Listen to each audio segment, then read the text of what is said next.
we're all very proud. Obviously, we took a big hit when Gary Dembo went to the Marlins, and he did a lot for, turning the culture around in our minor leagues. Cashman's done the same thing with some of the deals that he was able to pull off with adding some outside talent, seeing one, Gleyber Torres, that came from the Cubs.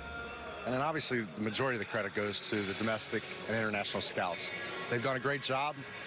I would say overall, with all the players that have now kind of arrived at the major league scene, a lot of position players are here now. I would say in our minor leagues, we're probably more pitching strong.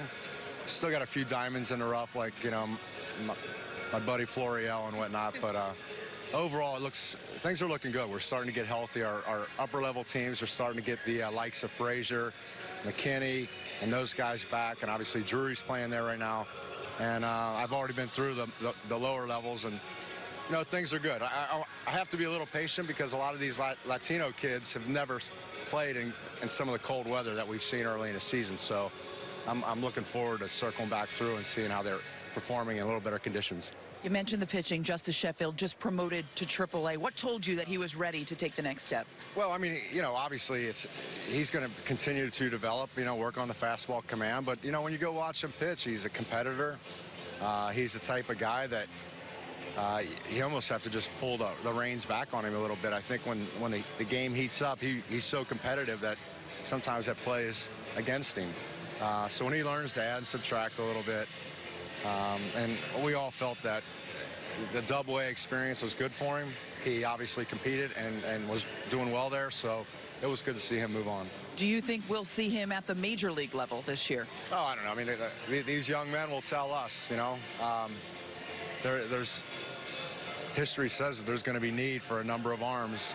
So hopefully he puts himself in a position that, he's talked about, because, that left-handed power arm. And again, I mentioned to you multiple times about investing in our own future. It's really nice to see young kids here that we know are going to be part of the nucleus moving forward. So when they do struggle, we're learning from those times. And like I said, they're going to be part of the core as we move forward. Do you feel like the motivation is at an all-time high in the minor league levels now, seeing what's going on at the major league level, the success that some of these guys that have come through the system have had? Well, I think so. I mean, I can remember playing against the Yankee organization during my playing days, and, there was a thought of, I'm a pretty good player, but, there's a veteran with 6-year contracts sitting in front of me, so I'm really auditioning for somebody else. Brian's done a great job of changing that. He's given kids in our organization a chance to compete on a championship caliber team. He's done the same thing with the staff, with promoting current staff members to the major leagues, which I think is huge. And it's good times right now, and it's all about the players. The players deserve a lot of credit, and probably the next step is the scouting department. Those guys have given us a lot of very talented young men. You mentioned diamonds in the rough. What are some names? Who are some names that we should be looking out for? I mean, you're gonna hear about Medina, who's going to probably move on to Charleston here soon.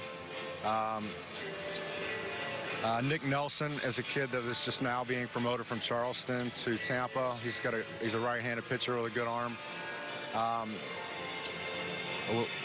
Nobody really mentions much about Loasiga, but I just watched him pitch last week, and he's obviously on our 40-man roster, but he's a young man coming back from injury. That power arm, 95, 97, with good changeup and breaking ball. So he's going to move fast also.